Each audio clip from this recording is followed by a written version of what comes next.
Hey everybody, it's your friend and your guy and your favorite oblivious, Gardiner. Today I'm going to talk about the Google versus Oracle lawsuit and the Supreme Court decision that I think is a good thing, not just for Google. I don't care about Google. I think that this is a good thing for the free software movement. Let's talk about it. So, a decade-old legal spat between everyone's favorite open-source villain Oracle and the surveillance advertising agency Google has led to the Supreme Court decision, the Supreme Court of the United States decision, that should let every FOSS advocate rest easy. It could have ended very differently, in a way that would have negatively affected not just the free software world, but the entire software and technology world in general. I mean, at issue here was the fact that Google had re-implemented Java's APIs for use in the Android operating system, and Oracle then acquired Java and was a little bit pissy that they hadn't received any royalties for what they saw as a copyright infringement of their Java intellectual property. So Oracle took Google to court. Now, this was over a decade ago, and in the interim, the two companies had swapped legal victories in courts, escalating all the way up to the U.S. Supreme Court. Oracle said that it owned the copyright to the API, since you can't or should not be able to patent software, and Google said that it was fair use. The court ended up agreeing with Google. But the question is, I mean, what the heck is an API, and why did the court side with Google on this? And most importantly, why is this a good thing for the free software movement? Well, APIs can be a lot of things. They can take different forms depending on the context of how they're implemented, how they're used. But API stands for Application Programming Interface. And to put it simply, it's a way for one application or one program to talk to another. So if you're writing something in Java that needs to do some math beyond just like addition, multiplication, division, or subtraction, you might write code that looks something like this. Import java.lang.math, and then math.round, and then a floating point number.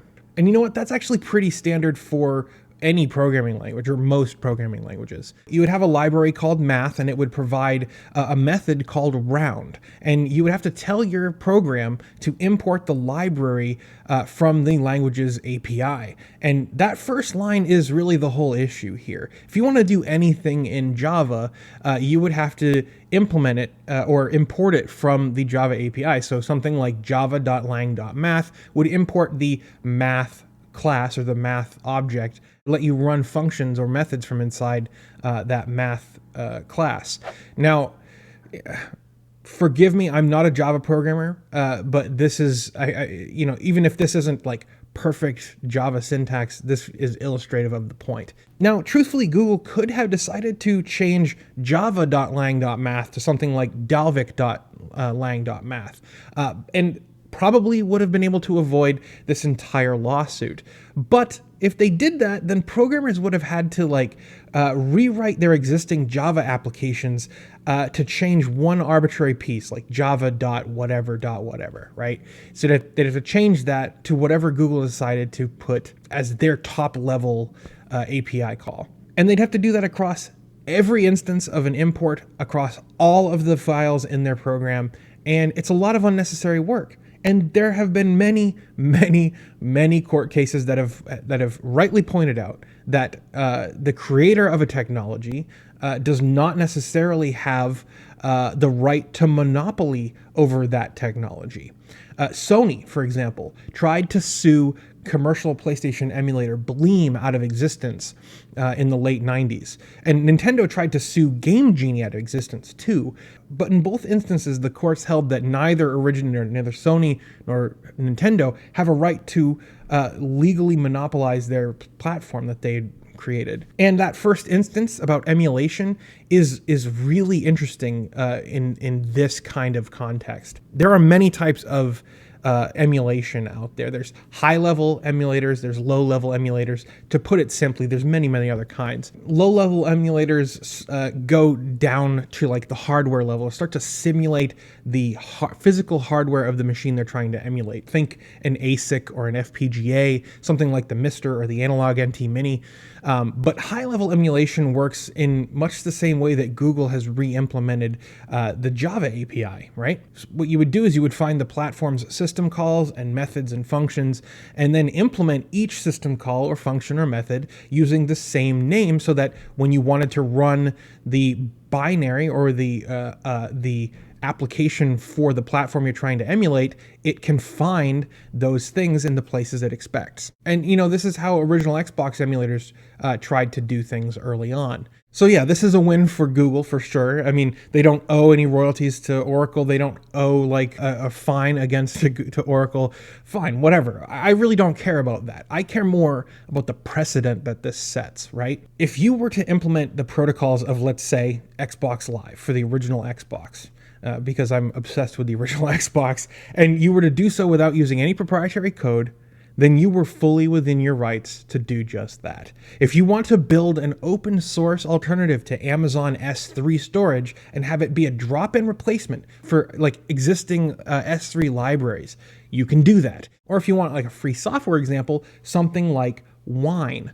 If Oracle had won this lawsuit, Microsoft would have been within their rights to shut down Wine, the Wine project, Proton for Steam. Why would that be the case? Because that's literally what Wine is. Wine is not an emulator. Wine is an open source implementation of Microsoft Windows APIs on Linux. If Oracle had won this lawsuit, it would have set the precedent that Microsoft had the right to shut down React OS and the Wine project, Proton. Those projects are all clean room implementations of Microsoft Windows APIs. And if Oracle had won, it would have been a disaster for the entire technology community, not just free software, because this kind of re-implementation of APIs is something that happens all the time. It is industry standard. And so the fact that Oracle couldn't see past their own greed with this lawsuit and jeopardize that, I mean, that's crazy to me. As long as everything is on the up and up, it seems to me that, if you're doing something clean room, you're not like copying proprietary stuff, and you're only using the things you absolutely need to use, that falls under fair use. If you want to re-implement Java and you say java.lang.math or whatever, you're in the clear.